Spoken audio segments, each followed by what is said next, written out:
Welcome everyone to our podcast on Star Wars: The Last Jedi. Um, Movie just came out. We just kind of watched it. Welcome to our fourth ever roundtable. If you don't know us, we usually don't tend to do Star Wars and things.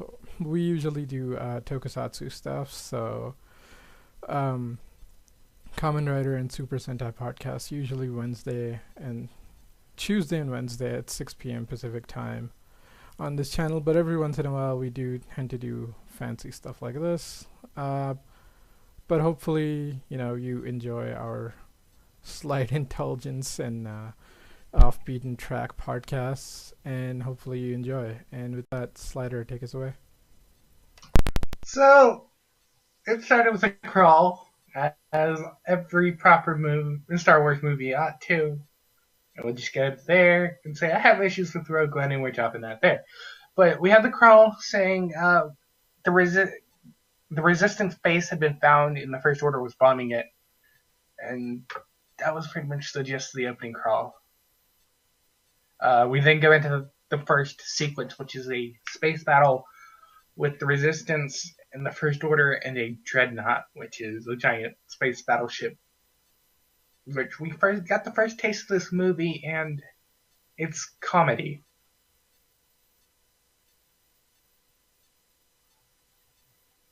Any thoughts on this scene? Well, I actually thought it was a tragedy. Mixed with comedy, of course, but yeah, because all the ships and everything else lost in Bane to only destroy a dreadnought. Yeah, they lost. And yeah, that's what I wanted to say. Yeah, they lost so much just hoping. Yeah.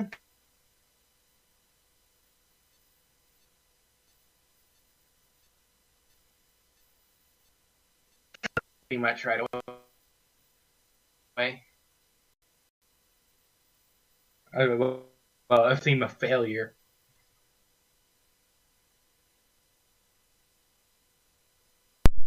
Zero. Yeah. I mean, it was it's a good action scene, I would say, or a set piece. It really does show that Poe is actually really good as a pilot. And the little comedy thing that he does, normally I might have been a little more annoyed if it was any other character, but these are new characters. So yeah, they talk differently than the characters we're used to, so I'm fine with that. Um as for right, that whole fight sequence, yeah, it's kind of sad how many people they lost, but that's sort of the point.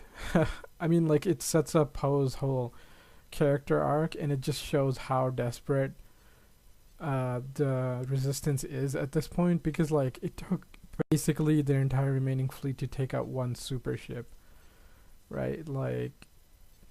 If they didn't, they wouldn't be on the run throughout this whole movie, and then we wouldn't have a movie. So yeah, I mean, I think it did a good job for what it set out to do.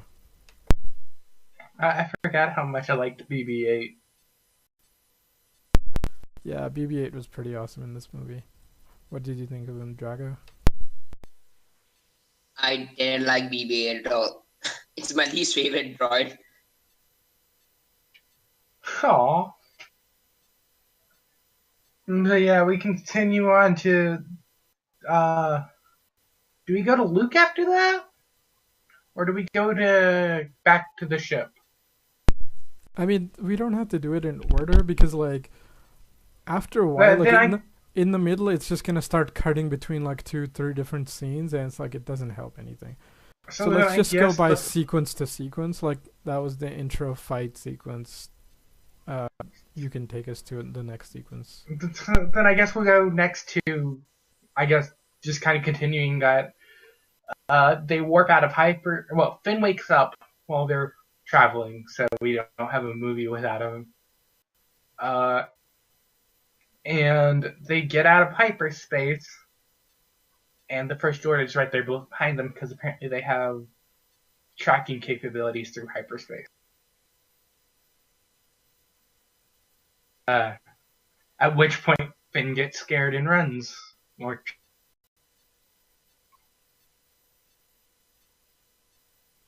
Then he gets tased.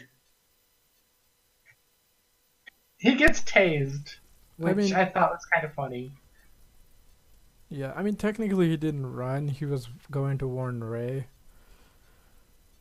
Because, like, I mean, realistically, like, the only connection to the Resistance is Poe and Rey, right? And, like, Poe's not going to leave, but Rey might end up getting killed if she comes back to this, so he's trying to save her. I mean, yeah. What did you think of, do we want to do Rose's character now or later on? Yeah, well, since this is her first appearance, we'll talk about Rose. We'll talk about my least favorite part of her when we actually get to that, which is at the end of the movie. But for now, I'm just gonna straight up say I don't think she needed to exist. I think they tried. One of my biggest problems with the movie is they tried to have something for everybody to do, and so for Finn to have a buddy to go do stuff with, they came up with Rose. Personally, as a character, I really liked her, but I just think that the plot surrounding her in the casino section, which I dreaded in the movie. Yeah, except that part, I really liked Rose as a character, like, and where she ends up at the end of the movie.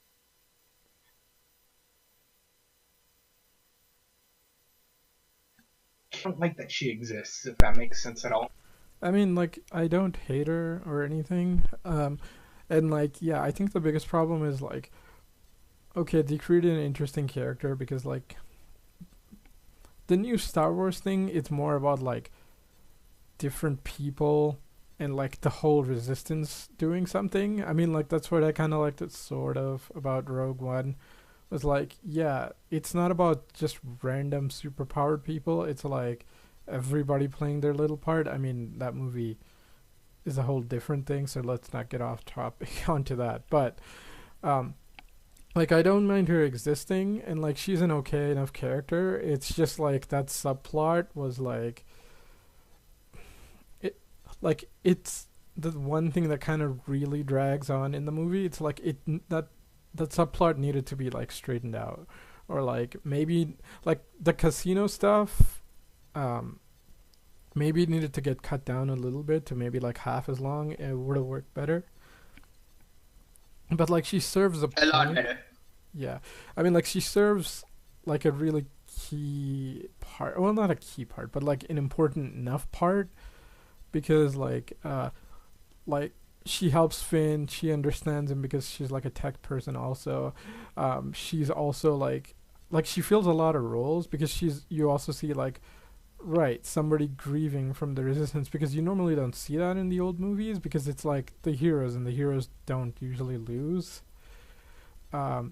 So it's kind of an interesting dynamic. Plus, it's the whole like, yeah, I mean, like, this stuff looks good on the surface, but if you look closer, you'll really see what's going on. So we need kind of like a grounded character, and like technically Finn should be kind of like that, but he can't because he was trained to be a stormtrooper, right? Like he hasn't really lived out in the real world, and like normally Rey or Poe would be that kind of character, but they're doing other shit in this movie.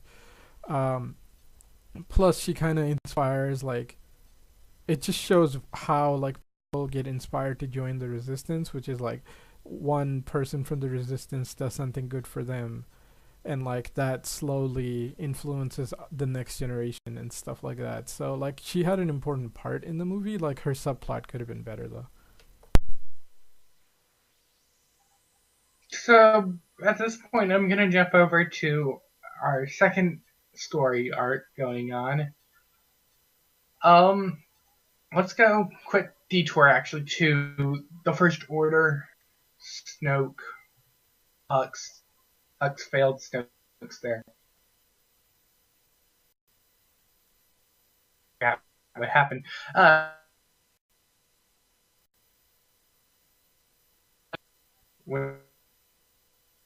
Luke hands him the lightsaber, and he, with comedic Wait, wait, wait. timing, throws it over his shoulder. Yeah, could you just repeat that? Or he said, My audio is messing up a little. Can you just start over from what you said? pretty much we're gonna go to Luke and Rey next because we can't do First Order stuff without them. Yeah, fair enough. Let's go to. So Luke and Rey. Luke is on the island that we saw him on the last time. Rey comes up to him and hands him the lightsaber, and he throws it over his shoulder, which is weird. But then he walks off, does a bunch of stuff on the island. Gets milk, gets from the tit or whatever of the cow. He does some really weird stuff during this sequence. The fishing scene was cool. They're adorable. Porgs are adorable. I'm neutral on the Porgs. They didn't bother me. I didn't find them adorable either. Yeah, I mean, they are pretty cute, but like they don't really do that much to hinder. Like, they don't do anything to hinder the plot or anything, or like they don't take up that much screen time, so they're perfectly fine. There is a reason the Porgs are there. The island that the Luke's island in real life is covered in puffins. And it was challenging to just remove all of them, so they digitized some of them into Porgs. Huh. That's actually pretty interesting. Yeah, it's a clever workaround. Why not, right? I mean, like Star Wars, like they have so many planets, so it's fine to see random creatures. It's cool.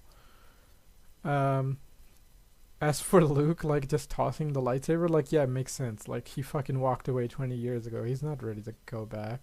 Plus he says like, what do you expect me to do? Walk out there with like a laser sword and face down the First Order? I was like, oh, that's fucking genius. Because like when like George Lucas calls lightsabers laser swords like all the fucking time.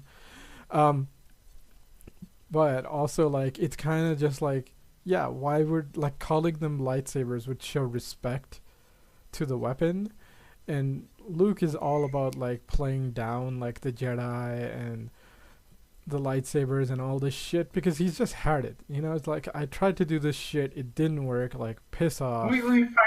We find out he's cut himself off from the Force completely. I mean, he's like a grumpy old man saying "get off my lawn" at this point, and I'm like, yeah, fair enough. You know, like you did enough. Okay, yeah. Here's my take on things. It's basically okay. Luke throwing the lightsaber away was really surprising, and also the fact that him saying that, "What do you expect me to do? Just stand in front of the First Order with my laser sword." That was a pretty funny line, because a lot of times in the expanded universe or like in the comics or in expanded universe, what Luke used to do was stand against the huge army of people, do some Force stuff, slaughter the entire army. Yeah, that's what I was thinking. I'm like that like Mace Windu, like Force, no, Clone Wars like movie or short where he like takes down like an entire like section of the army just with himself and his lightsaber. I was like, all right, that is some crazy shit, and like, yeah, at least let's be sensible. That's not gonna work. As for him, like, no, let's just keep going. Okay, and one more thing I wanted to add. Okay, let me tell. Logically, Luke barely had 2 to 3 days of training. Top 6 months, I would say, with Yoda. That is as a huge stretch. Even I don't think so. With that training, he would be able to take down the First Order. Well, I don't know. First Order is larger. But yeah, after that we have somehow Rey and Kylo have been connecting through the Force and talking with each other, which was a plot line, I guess.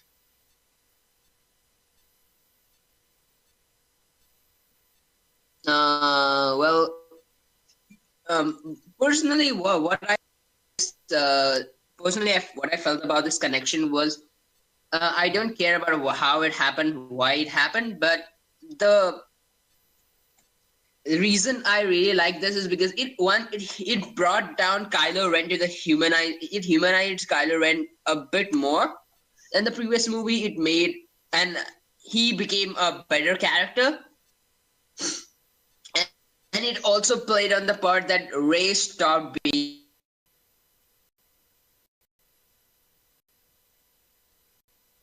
know what she is about. We could just see what both our characters are how they interact and what their take on things are. That's the main that's the one of the few reasons I like the new ability of the Force rather than most of the people how they hate it. And Look, not most of the people, Star Wars fans. I mean, the thing is, the Force can fucking do whatever anybody who's writing the Force says it can do. So I'm like, what do you expect? Like, they've never defined its limits, so it can literally do anything. But it's not a power that the Jedi possess. No, I mean, Ties all living things together. Which is nothing new for this film that's been the done thing over is, like, before. technically it makes sense because, like, the Darksiders tend to use like more mental manipulation and things like that. So like, yeah, it would make sense they're more in like used to using that ability. But like saying that the Jedi don't have it is kind of the whole point of this movie, where it's saying like, no, fuck this nonsense of like Sith and Jedi, and like who can do this and who can be a Jedi and who can have these powers and all that crap. It's like, no, it's like everybody has it. Fucking live your life and use the powers whichever way you want, you know? Like, that's the whole point in the movie. I mean, as for the connection, yeah, I think it was good. Like, it doesn't bother me. I'm like, whatever, man, it's fine, right? Um, it's the Force. It's just about like emotional connections anyway. So like, what? We're giving them a power that lets people act and make better characters and make the Force seem more magical. Like, why would I hate that? Like, it's great. um I also agree, like, this did a little bit more to humanize Kylo's character. I mean, like, I didn't really hate him or anything in like episode 7, so like this just kind of added more to, I mean, like, it gave him more depth, or allowed him to act but more. I guess that's good. As for Rey, like, yeah, she did a good job in this movie. I mean, like, she did a good job in the first one too, but I think like the actress really got to like show how much she could act more, because in the last movie all they're doing is like running from place A to point A to point B, right? And that's sort of like Rose and Finn's action in the middle of this movie, so it's like that's why Rose kind of feels like sort of generic and unnecessary and boring. It's because like all they're doing is kind of going from point A to point B and just running around. So it doesn't really give characters time to act. Whereas in this movie, like, the rest of the characters are just like mostly stationary, so they can actually like have time to have full emotional like scenes.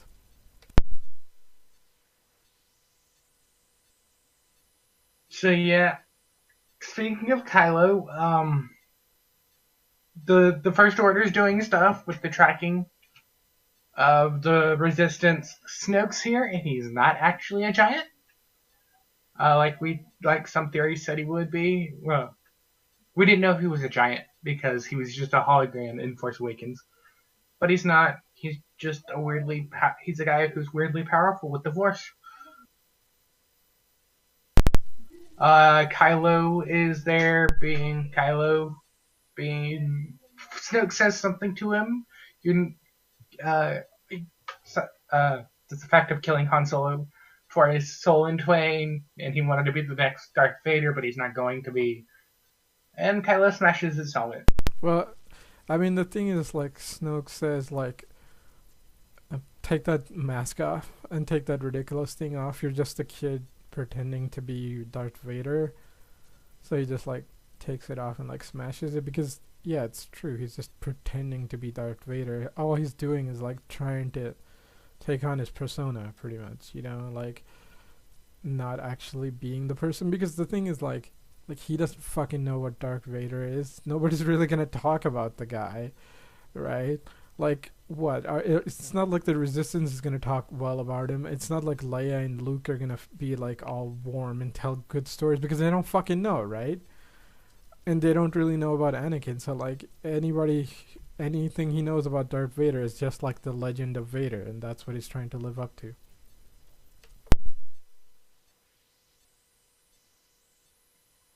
Yeah, so I get just at the point, unless I'm completely forgetting something. Uh, Rose and Finn figure out that they're tracking them via a very new technology that has to have its own designated circuit breaker. That if they can sneak into the ship, the First Order ship, they can turn it off and let the Resistance get away. Because in the meantime that all this has happened, well, I guess I'm trying to remember what happens when the bridge got blown up and what's her name? Leia is in critical condition, and so somebody new takes over and doesn't tell Poe what's going on. Yeah, so like a couple things happen there. It's like one, new tech, and people are like, why does this exist? I mean, like their plan. Okay, technically their plan makes sense. Where it's like, all right, let's sneak aboard and sabotage it because that way the First Order still thinks that their tech is working, and we can, as long as we go to one light jump and they can't follow us, then we can go anywhere. It'll be fine. Um, Whereas if they blow it up, then somebody can repair it or put it on a different ship or whatever, right? Um, so that was a good plan. I mean, as for why they had to do it, because they were working with Poe, and like Poe's kind of a hardhead. That's sort of his like whole character arc in this movie. Is like he does shit without like really thinking it through 100%. As for the new fleet admiral who takes over after Leia, like a lot of people are like, oh, her actions don't make sense and stuff. I'm like, all right, technically they kind of don't, but I can still, there is like one explanation I can put in to why she did what she did, because it's like she doesn't tell Poe. Right, one, Poe just lost pretty much the remainder of their fighter fleet in one almost suicidal attack, right? Like if that one bomber blew up, like they would have had lost the whole fleet for nothing, right? Two, Leia demoted his ass, right? So like as far as she know, Leia doesn't even trust Poe anymore, right? Like so he doesn't have command reasons to know because he doesn't have the rank for it. Three, the First Order is tracking them. They don't know how they're doing it. Like Finn and Rose kind of figure it out because they, like Finn knows, like First Order tech, and like Rose knows the theory kind of, because she's basically like a mechanic or something, right? So they could have had just like a mole on their ship who was informing the First Order, because like Leia and Rey have this like bracelet thing which tells them where the other one is, right? So like the First Order could have had somebody with that thing on their ship. So her not telling Poe makes sense because like, okay, if she tells Poe and Poe tells somebody else by accident or whatever, what their plan is, like if the information gets out or anybody on the bridge, you know, and they were a traitor, like they don't know that, like she doesn't know that they're tracking them using technology. They could have just had a spy on their ship, you know? So it makes sense why she wouldn't tell anyone.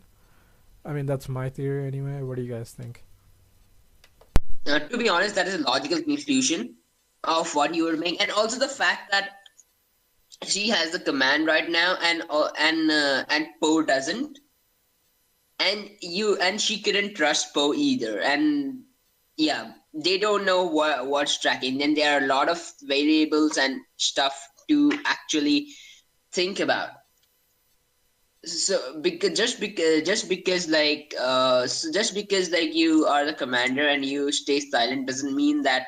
And also this also works as a great subversion tactic. Like you expect her to be evil, you expect her to know nothing, and you expect Poe to be the hero, go out and blow shit up, like whatever happens in the regular action movie. this time they made it so that she is the one who knows what she is doing. That's the main reason why she became a leader, and she knows how the resistance works because she was one of the fighter pilots. She was a fighter pilot. Was one of the people who used to use fighter pilots before. So yeah, so she knows what she is doing, and it was up to Poe to trust her better judgment, and trust Leia's judgment and to why she was kept in command. Yeah. Yeah, but also after seeing Poe ignore Leia, what do you would think she would have thought? Technically, like it feeds back into Poe's character arc. Like this is his character arc. Like he does this hotshot thing, and then he thinks he's gonna get promoted to be fleet admiral, right? And then he cooks up this hotshot plan without informing anyone, backstabbing higher command, and then he learns like, oh no, my plan was stupid because if that had been the plan, we would have fucking all died. Well, also, no, if she had told Poe, the First Order would have still been alive, because if she had said, we're gonna get to this planet, then it would have been, then they would have gotten to the planet without them going to the casino planet, getting the Cracker, and the Cracker betraying everything, which we'll get to. Yeah, exactly. But if she had just told him, no, I mean, then they wouldn't die. But the thing is, again, like she doesn't know who to trust. Like, because here's the thing, she's standing on that bridge. There's like 20 people on that fucking bridge, right? Like, she can tell Poe, but like, if anybody else on that bridge was a traitor, like, how would she know to trust them? Because this isn't her ship. Right? And like, let's say if nobody on that bridge is a traitor and Poe's not a traitor, but like he says, oh, this is the plan, or he set something up, and like if they slip information and there was a spy, like, I mean, it makes sense why she didn't tell them, but yeah, like, it's not satisfactory, but for the character arcs in this movie, it makes sense because, like, yeah, that subversion of, like, her being, like, it seems like she might be a bad guy, but she ends up being, like, super heroic. And then, like, Poe, who's doing this, like, hotshot pilot thing, it's like, no, okay, like, think with your head. Like, a leader needs to think, and it's like, yeah, would it have been better if they both talked? Yes, but like this is like the first time they've met, and it's a stressful situation. People fuck up, and they fuck up a lot, right? Like, it could have just been that, like, they made a bad call. That's sort of what this movie shows, is like, it doesn't mean like you're the hero. It doesn't mean shit's gonna go your way. Like, this whole movie is like everything bad kind of happens. Right, like, because I mean, then again, it's the second movie in a trilogy, and usually the second one is always when shit goes down and the heroes lose, so it kind of had to be like that. One last thing, what did you guys think of that whole, like, Leia's on the bridge and the bridge section gets taken out, and like Akbar and those guys all die, but Leia uses the Force? What did you think of that? I'm Mary Poppins, y'all. Fuck you, right? Like, it's not that bad. Like, everybody is saying that, but I'm like, it's not that bad. Like, well, no, the biggest problem with that whole scene is if they had re-edited it and done reshoots, that would have fixed the whole problem of what's her name being dead in real life. Carrie Fisher? Yes. Yeah, but the thing is, like, when spoiler warning, not a little late, she survives to the end of the film. And so we're going to have some issues in episode Here's the thing, 9. like, people complained, like, oh shit, she's Mary Poppins. I bet like 10 times more people would complain if Leia got taken out like that. It's like, what, that's the best you could come up with for Leia? Like, I mean, the only other thing I've heard is, like, Leia should have been the one to do the suicidal run. Yeah, that too. But the thing is, I'm like, that's not Leia's character. She's a fighter. She'll, like, outthink you. Right? She's not the, like, jump in, do the... Like, she's not the person who's gonna do the fucking trench run from, like, episode 4, Because the thing is, like, there's not a decent chance of success. That's why she's lasted so long as a general. She outthinks the damn enemy, right? Like, that's not a plan she would approve of. Because you see in the beginning of the movie, she sees, like, the list of the people who didn't make it through the fight. And it's like, it just shows, like, self-sacrifice like that is not something she agrees with. So, like, yeah, would have been a good way for her to go out, maybe, but, like, it doesn't really fit her character to do that either. As for, like, the Mary Poppins thing or the Force thing, like, it makes sense, right? Like, we've known she's been Force sensitive, like, she could sense Luke and stuff for a while. And the thing is, like, if ever the Force is gonna come into play, it's when, it's like, okay, do this or you die. Right, it's sort of that like adrenaline rush thing when people like can lift cars or whatever. It happens in real life. It's like, well, yeah, your body can normally do that. It's just it doesn't because it doesn't want to break down. But it's like if the alternative is death, you're gonna do some crazy shit to live. As for like the Mary Poppins thing, I'm like, all right, you could have had like debris in the background and she would have just like pushed the debris to the back of her and like pushed herself closer to the door or whatever. But I'm like, that it didn't stop her from looking like no, Mary Poppins. I know. But the thing is, like, you're in space. There's no other way to look. Like, she's either gonna look like Mary Poppins or Superman. They are two options, right?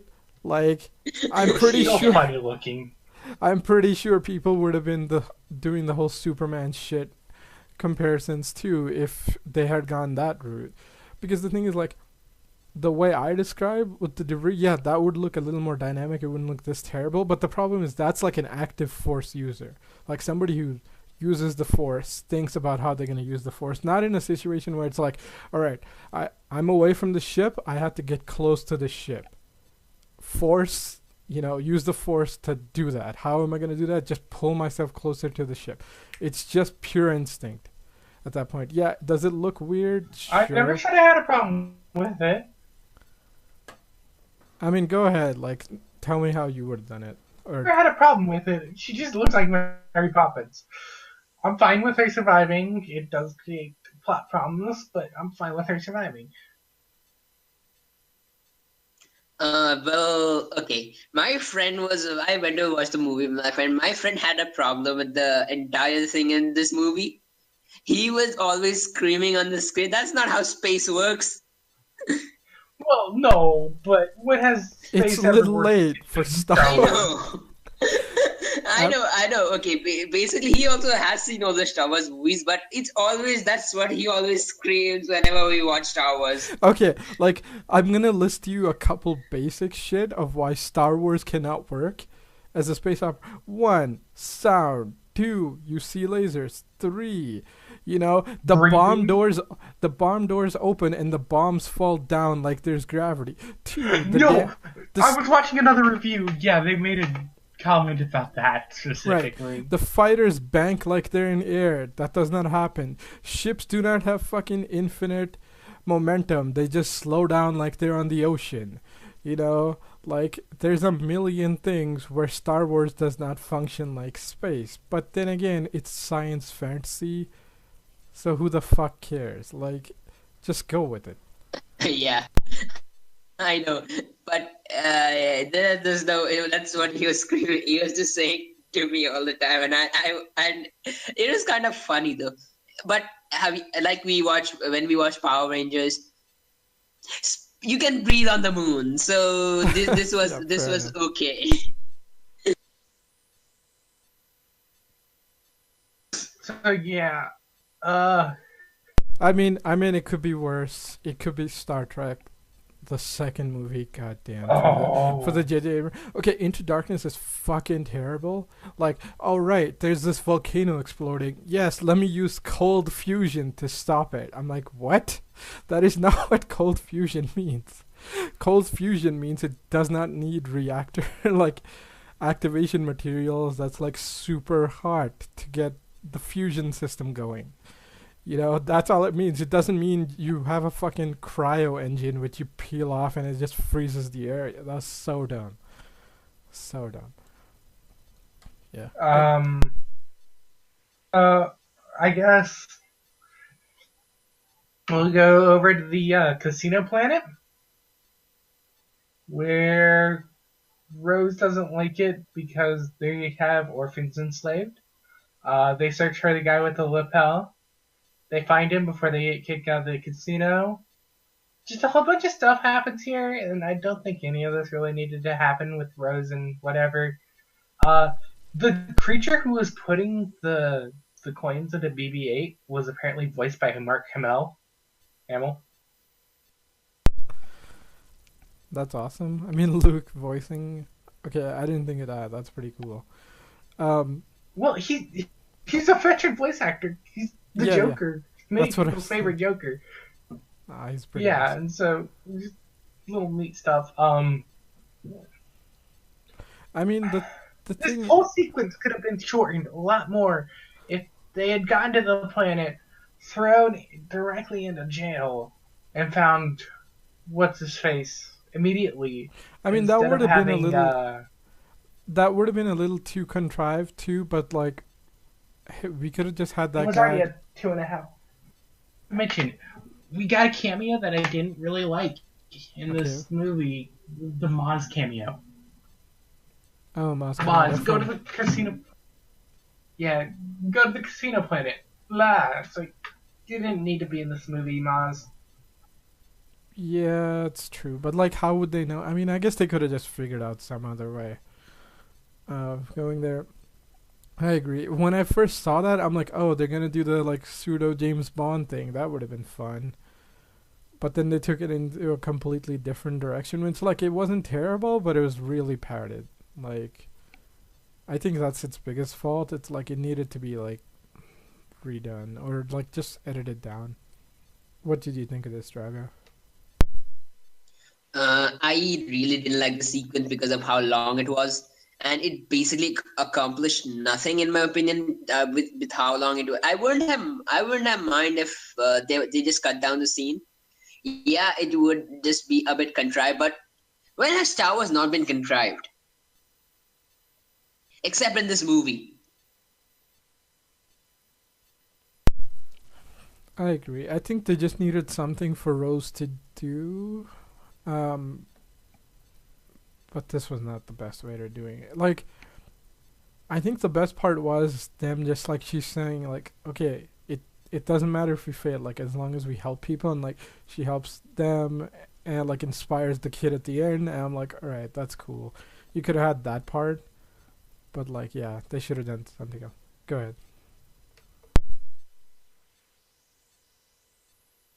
So are we done with Casino Planet? Yes.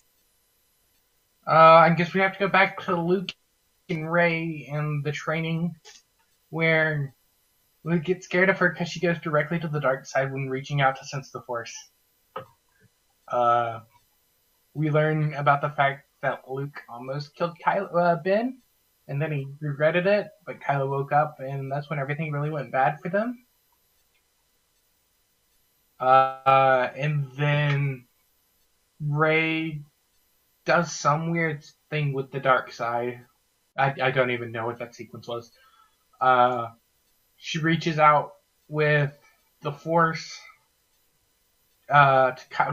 She connects with Kylo and is convinced that she can save him and heads off to the First Order ship.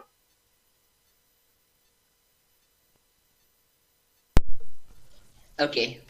Well, this entire sequence of how when Luke is teaching her like feel out the force, and then he just uses the twig to hit her hand because she Reach out. No. yeah, reach out the force. That was pretty That was funny. great. Yeah, and I really like the interaction between Kylo and Rey, and also the fact that Rey was when she went to the dark side just to confront her, like this one or every things, the shadowy, when Luke went to the cave, he found Darth Vader, and when she went to the cave, she found nothing. Yeah, and also, but it was a bit too long, but I really enjoyed it with how how good it looked, and it was a really good direction. And let me say, I think it's called director born or something like that.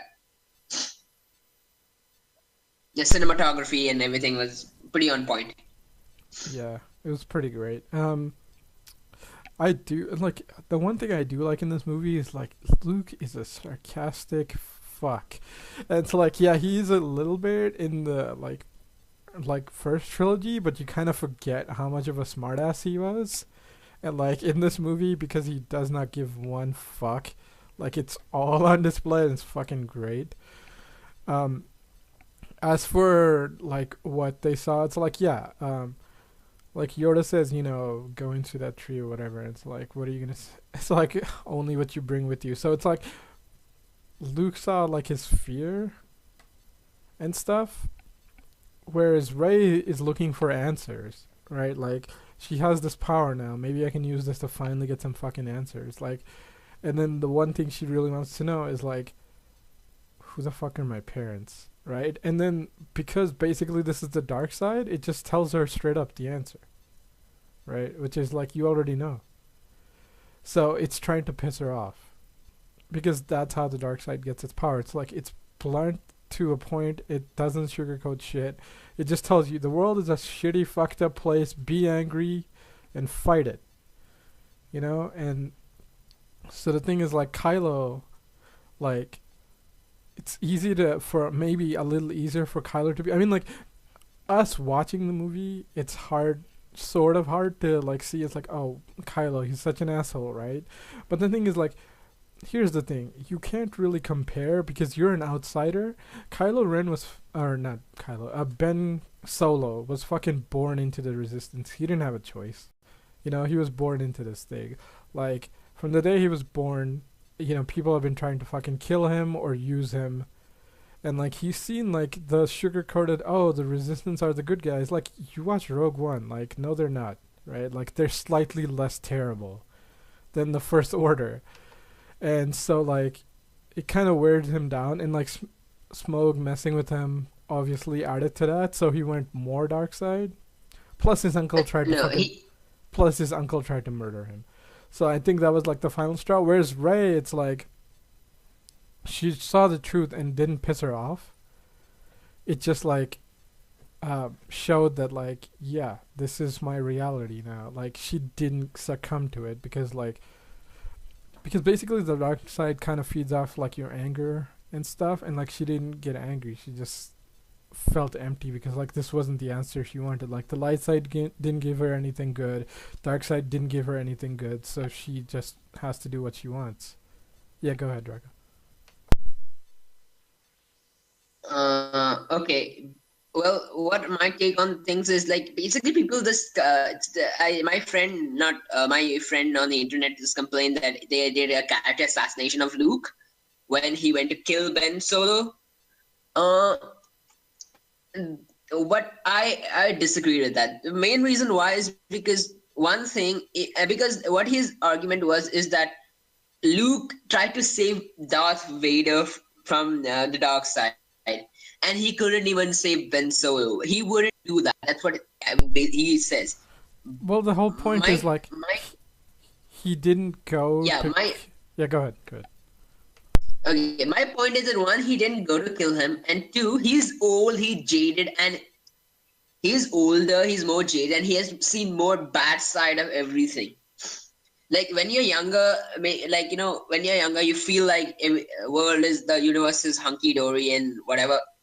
And then later, as time goes on, you find out all the hypocrisy, all the bullshit, and you become more cynical. That's what Luke was. He was older, he was cynical. And so, in a moment of weakness, he tried to kill him. That also, he didn't actually mean to. He just went to talk. And because of that, he suffered consequences. Yeah, I That agree. was the point of the movie. Exactly. That's what I agree.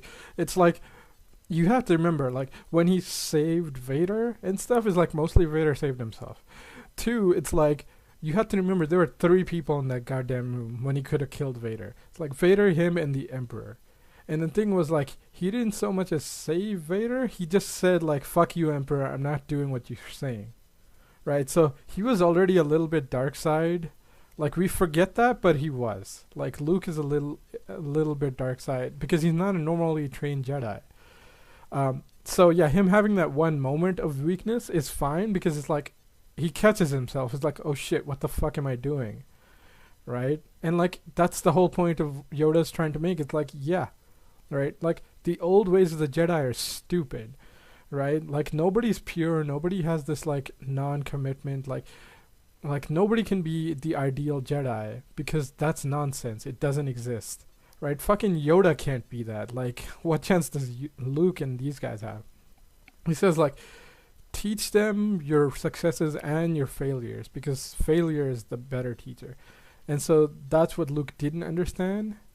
And like when he actually told the story to Rey, it's better because like Rey sees like, yeah, even this great hero of the rebellion, has his flaws, right? Like the new Jedi will not have the problems of the old Jedi from the old Republic, which is this hubris of thinking like, no, we're not evil, we can't be, we're fucking Jedi. And they created their own worst enemy because they forced this like super narrow-minded view down on everyone, and it just bit them in the ass. It's like, no, it's time to be more human, like actually feel. It's fine to fuck up, right? Like you just have to choose to be a better person than that. Yeah.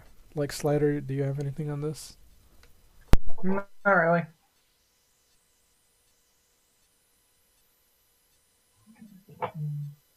Trying to think what's next. We did the Casino Planet. We've done that. I mean, we might as well just do the Yoda scene here because like it's pretty much not gonna come up. Yeah, the Yoda scene. Yoda. I don't know if he needed to be in here, but I was glad he was a puppet. So glad he was a puppet. I didn't actually mind the CGI Yoda because I've been watching him from. I actually started from episode 1 and then went through episode 2, episode 6 instead of the original first and the prequels. And I also have seen more times CGI Yoda than the puppet one, so I don't actually care enough because Clone Wars, I saw that the Clone Wars was mostly CGI, so yeah, that's what yeah.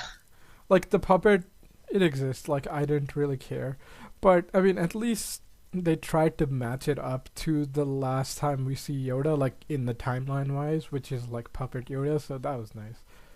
What did you Makes think sense of, in the continuity? Yeah, I mean, what did you think of like his whole talk of like this whole like talk of like Jedi religion, which is fucking nice that they finally just mentioned it. I was like, it's just a religion, people. Like you can interpret it badly. So like his whole talk with like Luke and Yoda and all that. Like I said my piece. Do you guys have anything on that? Well, yeah, what Yoda told makes sense. What he says is that the old Republic never made sense because the Jedi's were a bit of a Jedi with a failure. Technically, the entire old Republic relied on the Jedi Order too much, and no person is perfect. So a Jedi Order fucked up.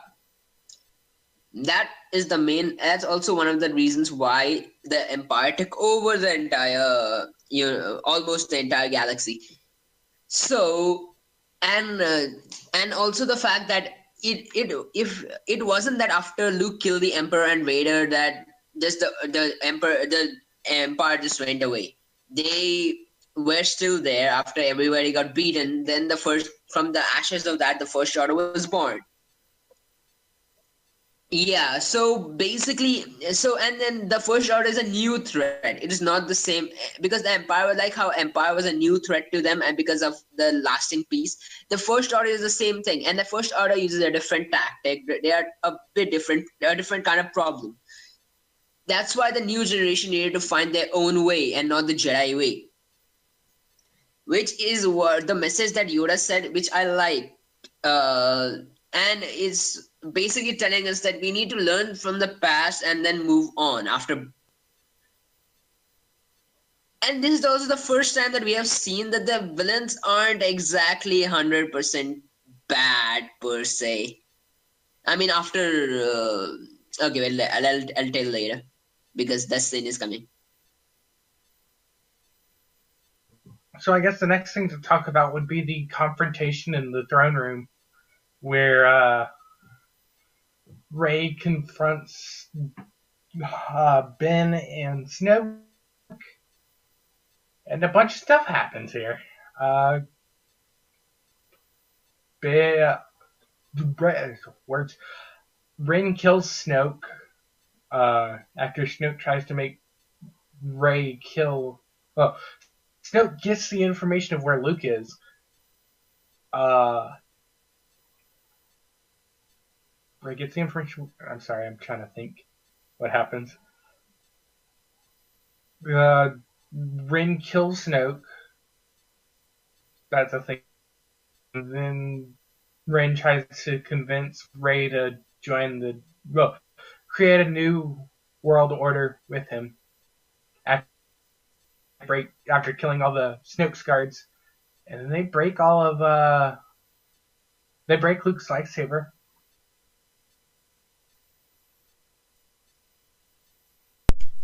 Okay, I'll say my piece first. This was the most awesome lightsaber battle in the history of Star Wars. Never, this was so good and so well choreographed, and also also Kylo and Rey fighting the guards. It would just felt like there was some amount of balance in the Force. Uh, no Jedi, no Sith, nothing mattered at that point, and it was epic. And then also the fact that this also signified with this death of Snoke that the Jedi Order and the Sith is pretty much dead because Kylo Ren is a good guy. Not no, I'm just wait. It looked like at the time he was. Okay, let me say finish it. Basically, Kylo Ren is also, Kylo Ren just knows the bullshit of both the Republic and the First Order. He's just trying. He also wants to rule the galaxy, and he would actually be a better leader because what he wants to do is burn the past and start new. He would be a good leader, but the thing is that he's going through authoritarian tactics to do so, and that is the main. That's the only thing that makes him evil technically. Because what will happen if Kylo Ren dies? Someone like Hux or anyone else will replace him, and they pretty much might go back to going through the terrible ways. So, and also the Jedi and also Rey trusting the Republic was not exactly the Republic needs to be can be 100% trusted because they have failed before. And also the fact that in 30 years, no, there's not a strong government, can't function without any internal conflict because they're ruling over the entire universe. Kind of like Q Ranger, when Tsurugi basically became the president of the president of the universe once. Yeah, it's like that. There always will be an opposing force. So basically, Ray just thought that maybe it is Republic is a better answer because now there's order rather than the power going only to one person. Yeah, that's what I wanted to say. Well, there's also the thing about this whole movie that there's not one single instance of a lightsaber hitting another lightsaber in this whole film. Oh yeah, that's a good point. I mean, like, there's only 2 damn lightsabers in this whole movie, so there's that. I think, like, yeah, like, Kylo's decision sort of makes sense because, yeah, he's seen the bullshit on both sides, so it's like, fuck it, just let them die. We'll just kill all these assholes and this dumbass war can end, and then we can start rebuilding. Like, the weird thing is, like, that makes sense, but it also kind of doesn't because it doesn't seem like he cares about ruling. But I think maybe like a part of him is like, all right, I don't give a shit about ruling, but at least I can bring some fucking order to this galaxy, because if I leave, somebody else will take over it, right? And the thing is, like, Hux Like if if they didn't have that, like they had the like fight over the lightsaber, right? And then like Kylo's knocked out, and like Hux almost shoots his ass, except like Kylo wakes up. So the thing is, like, yeah, like his plan's not the best. As for like Rey, I think she just doesn't care about ruling. Like, I don't think she thought the Republic would be better or whatever. It's just like she just has good guy syndrome of like, no, we can't do this. We have a third movie to get to. Um, but like, it would have been so much more interesting if they're like, you know what, fuck it, yeah, let's just go. Like, fuck the First Order and fuck the Jedi. Let's just go do our own thing throughout the galaxy. That So would've been also in this, oh, Go sorry. ahead, go ahead. But So- that would have ended the movie. So in this scene is also one of my biggest problems with the movie, and the fact that who the heck is Snoke? Because we don't get an answer to that. He's still some mysterious being. Let me say I want to something. know more about Snoke. Let me tell you something. Would anyone give a shit about who is Snoke? In the what do you call it? In the room that was there, and even in the Resistance, the Jedi Order is dead. So the Jedi Order is dead. There's no one who knows who Snoke is. There's no one who cares who Snoke is. If I you say, care who okay, Snoke is. Yeah, okay, But we that's the care thing. who Snoke is. only the audience or some of the audience care. Like the Resistance doesn't give a fuck. You would think if he was as No, powerful no. with Here's the thing, as to right? pull Hux with the hologram, No. we would have said something about him. Okay, here's the thing, right? Like maybe Hux knows who it is, but like it doesn't fucking matter because if you see the first 3 movies, like you learn fuck all about the Emperor. So like it's the same thing. It's just he died in the 3rd movie and that felt right because climax, right? And whereas it feels not right because he died in the 2nd movie here a little bit, but like at the end they're basically just unknown bad guys. Like we basically, like, without the prequels we would know nothing about the Emperor, right? Like no expanded universe, none of that shit. Like just the movies. Good Like point. there's basically nothing. I mean, go ahead, Drago and Slider. No, you've got a good point. Yeah, that's basically you wouldn't give a nobody would give a shit about the Emperor, even unless the Snoke said to Rey, "I am your father." Unless that was the thing, nobody would nobody in the room would give a damn. Well, we did get to see Ray's parents are absolute nobodies, though. Yeah, that was the point. Because look, in the first movie and even in the prequels, what was the thing? The Anakin Skywalker, the chosen one, Luke Skywalker, the chosen one, Princess Leia, and all these people who are high in the position, and they decided to, and that's what it was. But in this movie, it was all about how some nobody can actually be somebody, because most of the can actually be somebody, and the Finn was a janitor, Rose is a mechanic, Poe is a pilot who failed at his job and doesn't listen to commands, and doesn't think things through, and Rey is and that's how it was. And even Snoke, who gave a shit, and Captain Phasma, like Boba Fett, did nothing. I mean, at least Boba Fett was a little more interesting, but yeah, Phasma is like the biggest letdown in these movies.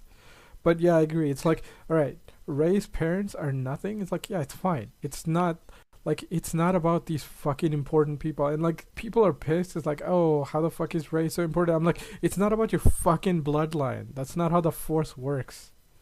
You know, right? It's about just. That's what Luke said. It's like, it's not about the Jedi. It's not about whatever your name is. It's just like everybody has it. Some people can just access it better. You know, like, who cares?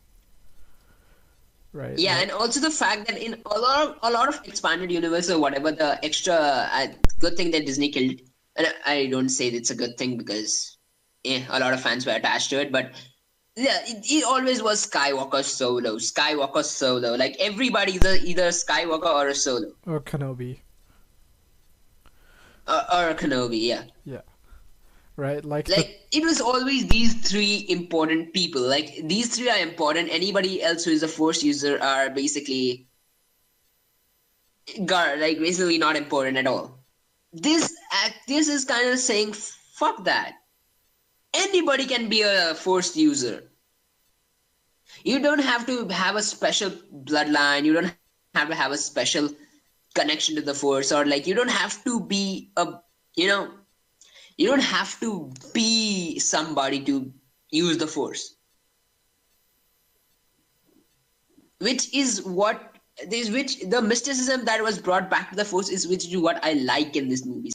I'm not a hater of prequels. What prequels did, I think they did a good job at explaining some of the failures of Jedi Order. The first movie wasn't interesting, and I didn't like the first half, but they did bring a lot. Like, they did clear up a lot of things that in what happened to the old Republic, and Jedi weren't as mysterious anymore. They exposed us to Jedi's failures, which is what this movie is building upon. Yeah, That Jedi Order needs to die. Yeah. I agree. I mean, the whole thing about the Force is like, okay, it's all about like balance, and like you can say, oh well, how did Rey become just like nobody become so strong? I'm like, right, there's two super strong Siths there, one Jedi who basically cut off, one Jedi left, and he pretty much cut himself off from the Force. Like, of course the Force is gonna find a new champion, right? Like, chill out, people. Like, it's like, well, that's contrived storytelling. I'm like, that's the Force. It's just a MacGuffin to get the plot moving. Like, it's cool. I mean, yeah, it's a little on the nose, but I'm like, that's how the fucking Force works. It's just a storytelling tool. I mean, but as for it being a little like hackneyed, I'm like, who cares? Like, it means like any kid watching in the next generation can be like, oh, I'm whatever Skywalker, I'm Luke, or I'm Anakin. Like, no, none of that shit. I'm like, I'm a Jedi, you know, or I'm a Force user. Because like, even you see in like Rogue One, there are people who are Force sensitive. They're not Jedi, like, there is room in the Star Wars universe for people like that. I mean, on the movies anyway. I mean, what do you think about all this, Slider? It's a thing. I mean, yeah, we've seen non-Force users. Everybody's Force sensitive because it's a thing that connects all people. It's just a thing. Anything else about the throne room scene? I mean, it was a good fight. Okay, well, Go well, on the wait, the one of my favorite things is when when the leader, like the one with the purple hair, I forgot her name, she crashed the entire ship into the by going at light speed. We aren't there yet. We aren't there yet. I mean, we can go into it. It's the next scene. Anyway. We can go no, to that. Other stuff first. We have to go through the fact that Finn and Rose got betrayed by the cracker they brought to the ship after they failed to shut down the core, and we had our first of two climaxes in this film. Okay, Del Toro is amazing in this movie, mostly because, like, dude, like, he's 60 and he doesn't look it or something. But the thing is, like, he has a perfect point. Like, think about it, all right? Like, for the majority of his life, like, he's probably lived in, like, this dumbass fight between the Republic and the Jedi. I mean, the Republic and the Empire, or the First Order and the Resistance. And he has a point. It's like, dude, do whatever the fuck you need to survive, right? Like, if maybe you got the guy that you needed, he might not have betrayed you, but you settled, and this is what happens. Like, bad shit happens. So it makes perfect sense.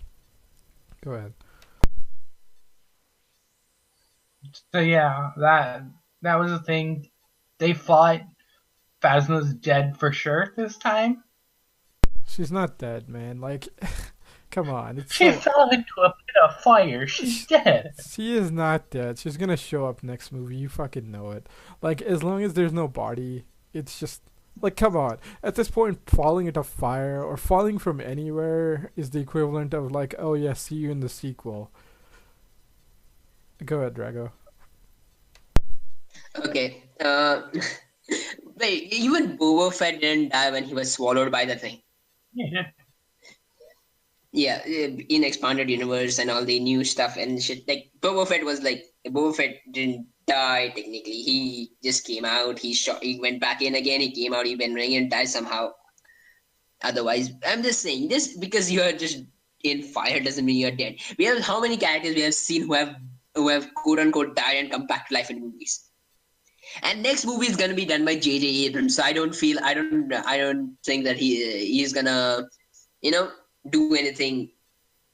He's gonna keep her dead.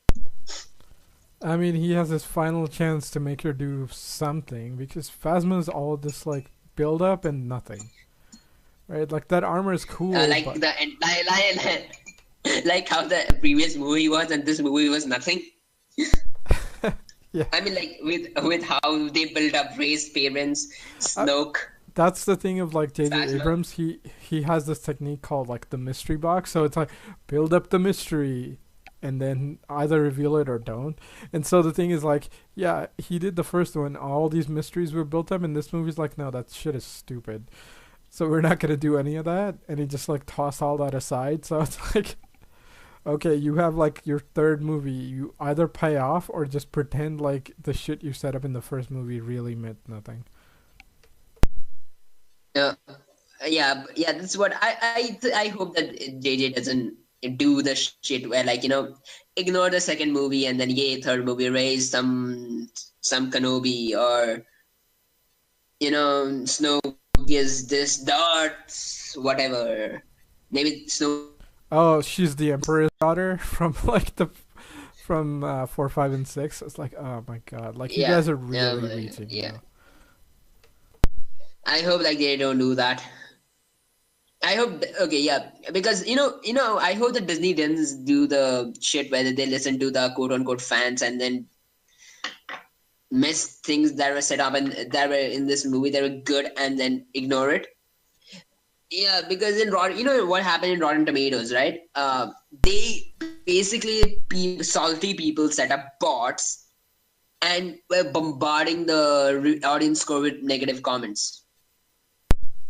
That's so fucking stupid. Okay, you know what? Fuck it. Like, why even go to Rotten Tomatoes? Like, I don't even use that, so like, I don't care. But Yeah, yeah, like the thing is, if you have like a system like that, obviously people will fucking abuse it. As for like Disney, yeah, like, and because okay, wait, let me see. go ahead, You go know ahead. what? Because I saw the comments of Star Wars on Shape of Water. What? Yeah, Oh wow. you get Star Wars reviews in Shape of Water. Okay, that's insane. Uh, okay, that is pretty funny. Um, my thing is like I don't think Disney is gonna care because like as much as huge as Disney is and they try to generally here's the thing they don't really care that much about the fans. Like if they did, they wouldn't have killed the expanded universe. Um, and the other thing is like what they do care is their profits, and they know how to make a movie that's at least decent. You know, so like they're never gonna make a Star Wars that's gonna be terrible. It's not gonna be. Yeah, they might make ones that are not great. Like this one, you could argue is not great, but like who cares? It's still a decent movie. So I don't think they're gonna just like be like, yeah, JJ, you can just make fucking Rey a Kenobi or whatever, or like Palpatine's daughter or Snoke's something. Like none of Well, that if you shit. notice something, the writing credit went to Ryan Johnson. Yeah, I mean he wrote it with like a co-writer, I think. He's also doing his own trilogy. But Trilogy, yeah. yeah, but like one of the things I was watching Kevin Smith's podcast on Last Jedi, and he's like, maybe that kid you see at the end is gonna be like the protagonist of Ryan Johnson's trilogy. I'm like, it couldn't happen. Um, that would be an interesting way to set him up. But even if it doesn't, like the fact that you can just include somebody who's not a fucking Skywalker as the lead is important enough. You know, like I don't know, man. Like lately, they've done like a good job of like the whole cast is important, or at least like the main characters are important. It's not just the fucking Jedi. I also like at the end where it's like, um, Rey uses the Force and it's just to lift rocks out, because usually when we use the Force at the end of a movie, it's to fight someone or to blow something up, right? It's good to But it's good to have the Force save I, people. Go I ahead. did like the battle scene in the Snoke ship in the hangar with Phasma and Rose and Finn Yeah. and BB-8 piloting at an AT-AT. Okay, that's the one thing I didn't like. I'm like, come on, man. Like, you could have thought of a different way. Like, giving BB-8 and AT-AT, at this point, that just means, like, fuck the main characters. Just make them all drones. Or, like, BB-8s or something. And, Droids. yeah. I mean, like, whatever. Like, they'd be more useful than the main characters at this point. Like, BB-8 is fucking James Bond in this movie at this point.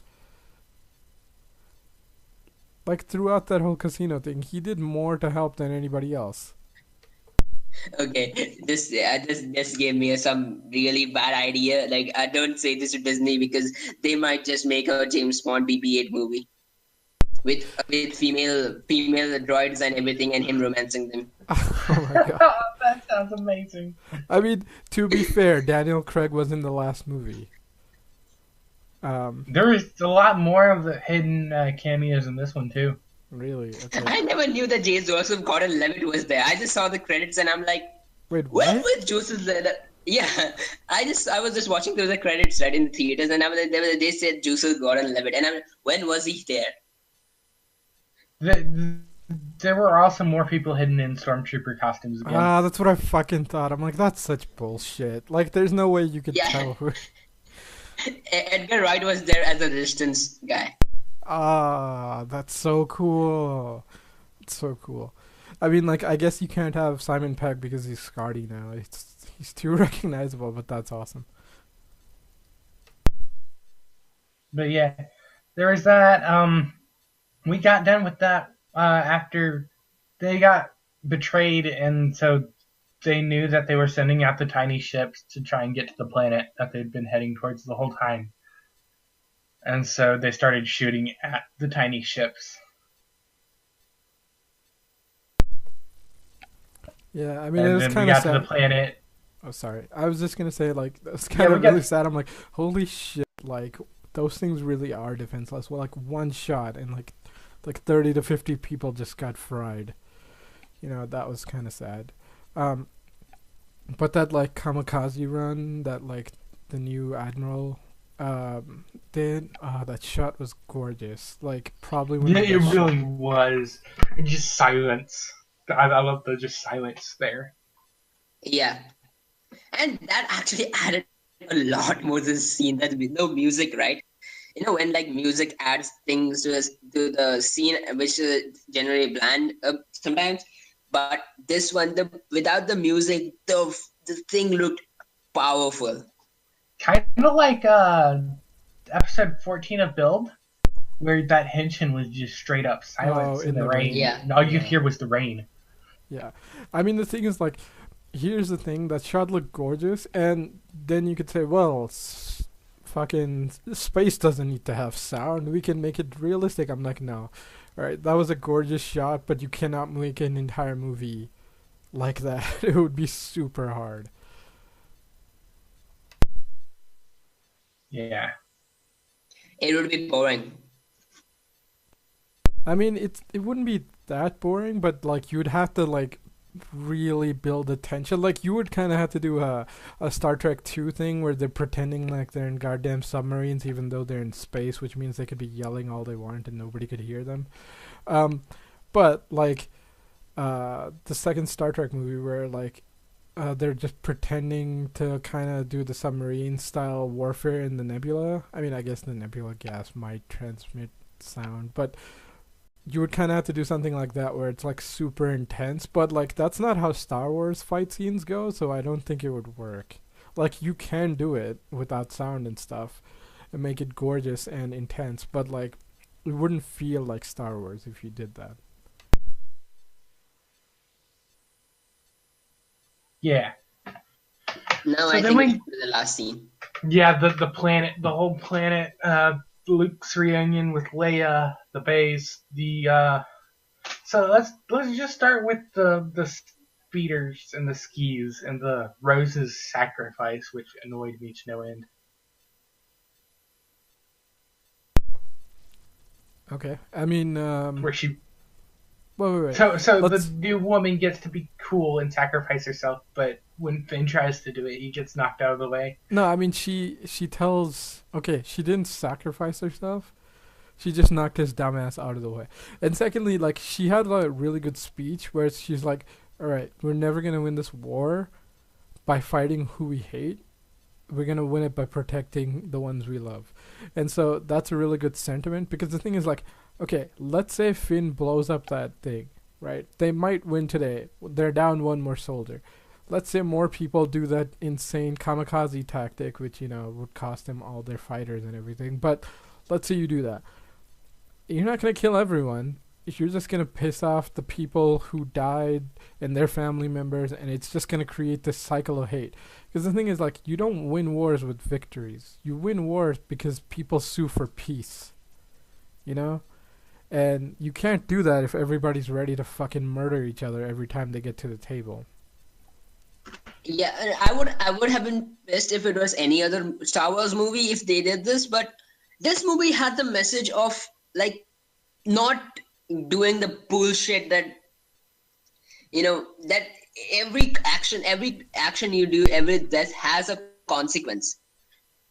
That's the main reason. Like that was the message in this movie, and you shouldn't just sacrifice yourself unless absolutely necessary. And sacrificing Finn was not necessary to like I mean, beat the rebel, to beat the First Order. yeah. To be fair, like there was no guarantee he was even gonna be able to make it. They could have fired. He would have been like 90% of the way there, and he would have just been blown up. Because like his guns were already melting. The only way he was gonna do it is kamikaze, and like that would have been an interesting way to do the movie. But I'm like, we already had self-sacrifice at the beginning of this movie. I don't think they were gonna go there. But like, if you had something else against this slider, like you can go ahead. No, he was about to just. It looked like he was going to destroy it after so many heroic sacrifices, and she just knocked him out of the way at the last moment, which was it. I think my most annoying, the annoying part was it was at the last second for me. I mean, my thing is, it's like like a coin toss because it's like, alright, maybe he would have succeeded, maybe he would have died, but like, he's a main character, and like maybe they have a plan for him in part 3. So, yeah, like the story constraints kind of like limit what a character can do. One last thing, like, what did you guys think of this planet? At first I'm like, wait, it's a snow planet again, but it's not. No, Zero. It's I was salt. salty about this planet. Oh I yeah, was so salty about it. Yeah, you smart right. ass. Okay. Yeah, that scene made the entire fight look a lot cooler with all the red trails that they left. And also, if you look at the movie and you look when wait, I think we haven't reached that part. But when Luke Skywalker comes to when he is walking towards the First Order, he doesn't leave a trail. Yeah, that was pretty well done. Okay, let's move on. Slider. Yeah, let's move on to that Luke fight with Kylo Ren because that was awesome. Yeah, that was pretty good. Luke busting out his Matrix moves. Yeah, he's there. Luke's basically trolls Kylo Ren and pisses him off to the max.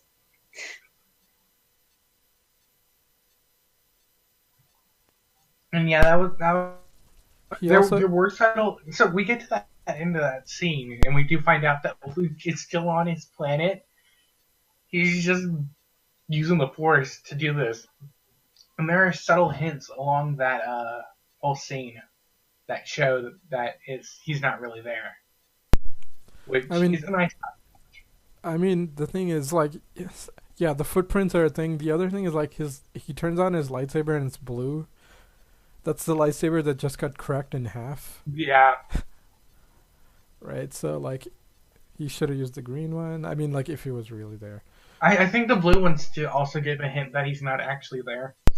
Yeah. I mean that was really well done. I also And love his. also, Yeah, go ahead. yeah, wait. Also, good on Finn that he, good on Poe that he actually he actually did the thing a leader should do. He said, Luke is here. He's gonna take care of the things. Let's just escape instead of being like a hero and helping him out. What actually he was thinking of doing. So yeah, that was a really cool reveal that he's still on the planet. We then did he died. Luke died in this film. I would give himself up to the Force, like how Obi-Wan did in the first movie. Well, yeah, he did, but that's still I mean- dying. Yeah. I mean, Yoda did that. Obi-Wan did that. They all had the robes fall down. There's no body thing. So I'm like, he might Yeah, show but up. Yeah, As that a, was a cool way to continue it. he might show up And as also, wait, I wanted to Go ahead. say about the beautiful shot that they had of Luke looking at the two suns in the in the horizon from the first movie, and that was gold. Yeah, I mean, like episode 4, you see he looks up and the two suns are rising, and like episode 8, like the two suns are going down. I was like, oh, that was gorgeous. It really was. Yeah, he might. I think he's still signed up maybe for the next one, so he might just show up as a Force Ghost though. Force projection, yeah. I mean, that'd be fine. Like Jedi fucking do that shit. It makes sense. That's pretty much the end of the film, unless you have anything else you want to say. I did realize I forgot to talk a small bit about one of the scenes I really liked. Okay. I was just gonna say, like, the crystal foxes were pretty cool. Oh yeah, those were cool. I love, I do like how Leia, like, kind of figures it out. And she's like, yeah, these don't feel real. And then, what does she say? Like, yeah, you've changed. Like, and then she's like, yeah, I cut my hair, or something like that. I'm like, you two are great. Yeah, and also that was just funny was when Luke's last final speech, and that when he said, "I'm not the last Jedi," and that was one of the thing that really was well done in this movie. Yeah, I also like how he does It's the. kind of funny how everything you just said is wrong. Yeah, that was great. He used that line twice. Well, He used that he once says with Rey, almost. and he used it once with Kylo. Yeah, he says it was right, but he's like, okay, almost everything you said in that sentence was wrong. And then, like, with Kylo, it's like everything he said is wrong. So I was like, yeah, that's a pretty good thing. I'm like, maybe Luke has a tick. But then again, like, apparently if you become a master, you become super sarcastic as a Jedi, because, like, they all fucking do that. Like you see Qui-Gon Jinn, he's a smartass. So is Obi-Wan, when he's training Anakin. I mean, Ben's not, but Ben kind of is just, like, had it with everybody's shit. Like Ben Kenobi, not Ben Solo. But, like, Yoda is always kind of messing with everyone. And then, like, Luke in this. So I'm like, it's just a thing. Like, you become a Jedi Master and you get a Padawan, or I guess students, because Luke had more than one, and you just become a smartass. Like, that's a Jedi ability, I guess. Maybe it's a light side thing.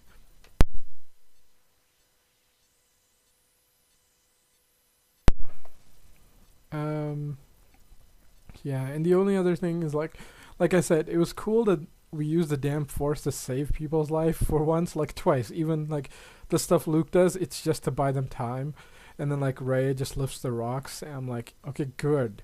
We didn't fucking use the Force to kill people or something this time. That was nice. Any final thoughts, you guys? We did use the Force to kill people. They used it to kill Snoke. No, I mean like the Jedis, not No. like this stuff. There was a scene that I liked early in the film about Chewbacca So there's the one where R2D2 breaks out the old, you're Obi-Wan, you're our only hope. That was real nice. And R2 didn't do nearly enough in this film. He's And an then old there man. Give him a break. He's an old robot. Yeah, he has been there from generations of I think R2D2 is older than the Jedi Order. And then there was the new Jedi Order. the Chewbacca Porg scene. I really liked the scene with Chewbacca and the Porgs because it was. I thought they were adorable. Yeah, they were pretty cute. I'm saying about the Porgs. Yeah. You know what the saddest part is? We had this giant resistance base in the first movie. Now we're down to people who can fit in the Falcon. And I was like, Yeah, it's so true. we lost so many people, but the Falcon survives because it's a hero ship. Here's the thing, like, whenever I see the Falcon, I'm like, alright, it's doing cool shit. But it's never like, okay, some people are really into, like, Han and Chewie and the Falcon and all that, but, like, I've never been, like, a huge fan of that. I'm like, alright, it's the Falcon, woo. But then again, I didn't grow up with it. As for Poe, like, I'm always like, holy shit, like, that guy can actually fly, like, that's what a hotshot pilot should be. So I'm always, like, Poe's, like, my favorite in this, like, of the new characters, like anyone, I guess, at this point. Um, but whenever the Falcon shows up, it's like, oh yeah, it's the hero ship, it's gonna survive. But I guess, some people, it's awesome for some I'm people. pretty sure the Falcon is going to be immortal for like Sorry, Drago, you okay. kind of cut out. Literally every movie after this point in forward, I'm pretty sure there's gonna be Falcon. 100 years later, Star Wars Episode 100, there's gonna be a Falcon. Yeah. No, I did realize something. While we were talking, there is a common trope in Sentai that this movie did. So I'm pretty sure Phasma's dead because of it. Really? Which trope? Her helmet broke. See, that's the thing. I'm like, alright, you broke the helmet, which means, like, oh, you're just building up the rivalry. She's gonna come back with, like, an eye patch or something next episode. I still think she's dead. She fell into a ball of flames. I'm like, so did fucking Darth Vader. He didn't have armor on. I mean, Anakin. Sorry. He fell into a magma, which is worse. I still think she's dead. We'll have to see them. Yeah. Yeah, that's it for me. Well, I just wanted to add my final thoughts. This is the one of the movies where like there is no clear Sith or Jedi. I mean, the Jedi Order is technically dead. The only thing is that they're just the light side of the Force and the dark side of the Force at the moment. That's the only difference, because the Order itself and what the Jedi stand for technically is dead. Yeah, I mean, it's the closest thing is like episode 4 when like Luke first learns about the Force and stuff. Yeah. But I mean, yeah, that was pretty nice. Like, I was hoping that they would just like, alright, I mean, like, maybe we can redeem Kylo, or maybe he's gonna end up dead, and in which case then maybe we'll like, nah, they're actually building up this whole Jedi thing. They're probably not gonna just kill off the sides. I was hoping they would, but I'm like, whatever. As long as we have more characters who aren't just tied down by last names to make them important. I mean, go ahead. The problem is there's nowhere to go right now. Episode 5, we left with Han's frozen in carbonite. Darth Vader is Luke's father. What we have here is Kylo has control of the First Order, I guess, and there's tiny resistance. There's no like cliffhangers to leave us wanting more. I mean, the thing is, like, yeah, the cliffhanger, I think, is like Kylo has the First Order. Let's see what he does with it.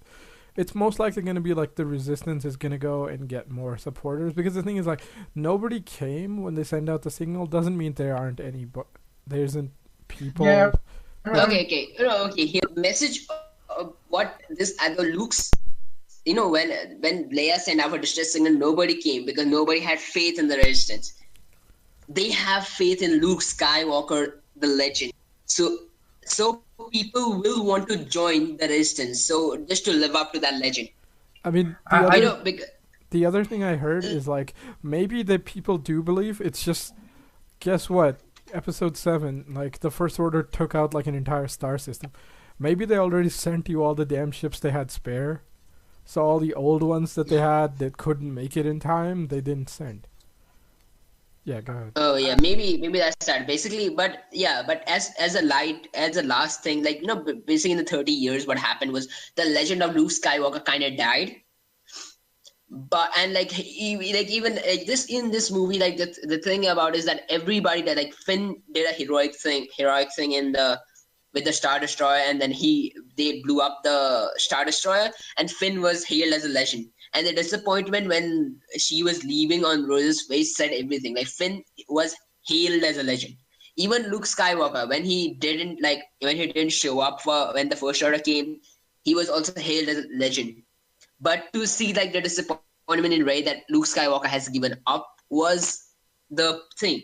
The only thing that actually made them trust of the actually what happened when Luke Skywalker came was they restored the powerful, because nobody knows what happened in the Death Star back then. According to the people, it's Luke faced off against Darth Vader and the Emperor and beat them both. In this movie, he reestablishes the legend that Luke Skywalker came. He took bullets from he took a bunch of bullets and nothing happened to him. Yeah, that is a good Because point. nobody knows that he was just a projection, except Kylo Ren. well, Kylo didn't even know until the end. Until the end, that too. So now the rumors have spread, and that what happens in the end. The children now think that Luke Skywalker is a Jedi legend who took a bunch of bullets I mean, the thing is, from. they might have been recounting the story of the first trilogy, but or they could have just been force sensitive. Yeah, there's like 3 ways of taking it though. Your way. Yeah, and the no, other two. basically the legend of Luke Skywalker was reestablished, and the dude found hope in the Resistance again. Like people found hope in the Resistance again. Yeah, that's a fair point. Um, I guess it's PR because yeah, they've kind of basically they lost their fleet. Like if Luke hadn't shown up, like even the remaining Resistance members, I don't think would have like come out of hiding that easily. But like, yeah, you're right. Like hearing that Luke Skywalker came back and helped the Resistance live on, like probably is gonna help them out a lot. Um, is that it? Anything else, you guys? Um, yeah, no, I don't really think there's anywhere for this to go. That's about it. Yeah, pretty much. Okay. Um, thanks for joining us, everyone. And we'll see you next time.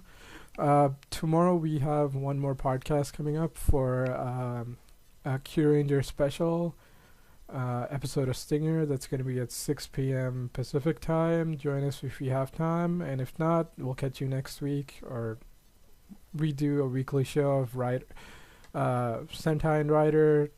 Sentai on Tuesday and Rider on Wednesday, same time, 6 p.m. Pacific time. Catch us if you have time.